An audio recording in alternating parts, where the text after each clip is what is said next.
brancos, você precisa da isonomia entre negros e brancos. Porque você precisa fazer com que os homens brancos tragam os homens negros, ou não tragam, os homens negros vão lá, empurrem a porta, entrem e façam aquilo que tem que fazer, mas eles ganham o mesmo tanto que os homens brancos. Da mesma forma que as mulheres. A gente precisa ter uma política, e no país já tem uma política de isonomia salarial, mas ela é uma política que as empresas não cumprem. Se você for pegar na maioria das empresas hoje, os homens ainda são maioria, os homens brancos são maioria, eles ganham mais do que as mulheres brancas ganham mais do que os homens negros, que ganham mais do que as mulheres negras. Então não existe rachadura, não existe 30 nessa soma, nessa equação, porque ainda está ali. A única forma de substituir isso é criar uma política de isonomia que de fato faça com que as empresas contratem e paguem na mesma proporção homens e mulheres, independente da identidade, independente da orientação. Perfeito. Muito bom. Muito bom. Respondeu a pergunta de 2 milhões. Vamos para de 3, então? Fábio, tem uma coisa que chama a atenção nesse debate de masculinidade, até foi o motivo da gente ter criado esse podcast, porque não tem... Eu sinto ainda falta espaço para conversar sobre isso, para homens se informarem melhor e tal. E eu vejo isso aqui nas mensagens que eu recebo, tal, que há uma carência, né? Mas, nesse espaço que tem, né, nesse vão, acho que tem muito charlatanismo. Ursos. Tem vários, tem forja, tem tudo. Tem forja e faísca, tem tudo. Tem o recentemente aí tem a polêmica do Juliano Casarré e tal. Aí eu gostaria de falar sobre esse tipo de coisa, né? Esses coaches e tal, de masculinidade. O que esse discurso revela sobre o homem de hoje, assim?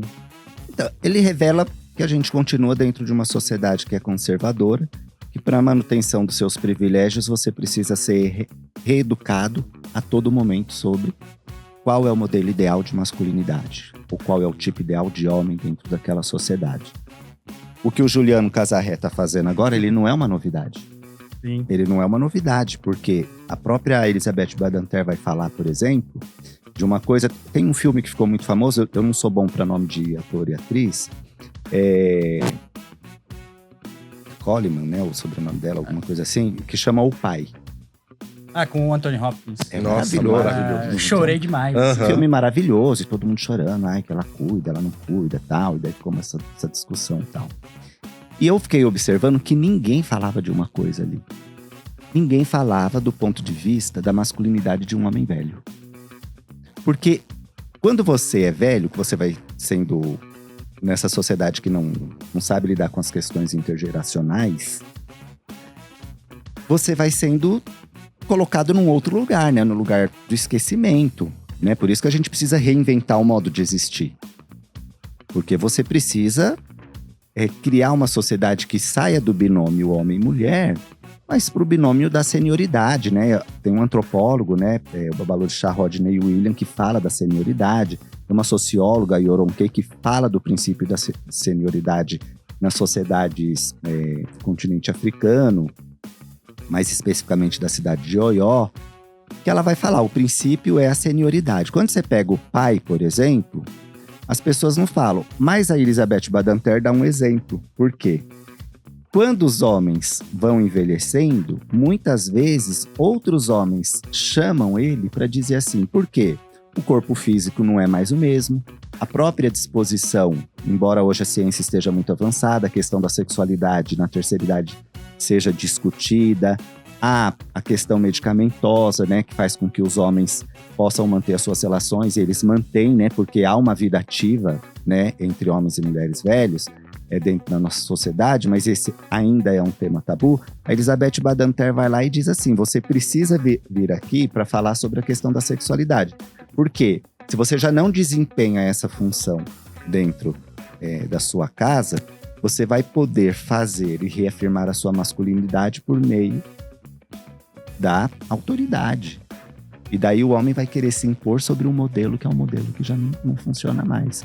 Então, quando a gente vai falando desses modelos, desses esgotamentos, a gente precisa pensar de que forma esses homens exercem esses modelos de masculinidades. E não é num curso em que você vai lá falar assim, vem aqui que eu vou te abraçar, a gente vai se abraçar. Então agora você vai subir na cadeira e você vai dar o grito do urso. Daí você vai dar o grito do urso, ou do leão, ou da lontra, enfim. Você vai dar um grito lá. E você vai colocar pra fora suas emoções. Não é assim, porque você não pode viver emoções só entre os seus. Você tem sua esposa, você tem seus filhos, você tem... E tem um viés que pra mim é preocupante. Porque a gente vive num estado laico. Como é que você quer educar homens de acordo com aquilo que está escrito na Bíblia? Eu não estou aqui fazendo nenhuma... menosprezando a importância religiosa, porque eu acho que a religião tem um papel importante dentro do Estado. Ela cumpre uma função de organização dentro das sociedades, para quem quer seguir assim por diante. Mas é preciso pensar que você educar um homem para ser homem é para tirar dinheiro de trouxa para mim. Sim. Porque não tem modelo ideal. Não tem forma ideal. Ninguém X, Y. Ninguém analisa, por exemplo, que quando a formação cromossômica está ali, né, no embrião e tudo mais, pode ter defeitos, você pode ter qualidades, você pode ter... Essa parte do defeito pode até tirar daqui, senão as pessoas vão falar que tá defeito. Mas as mutações, elas podem se dar de formas diferentes. E por isso que a gente pode ter diferentes formas de entender o que é um homem e uma mulher. Então não tem, essa coisa de curso é uma bobagem.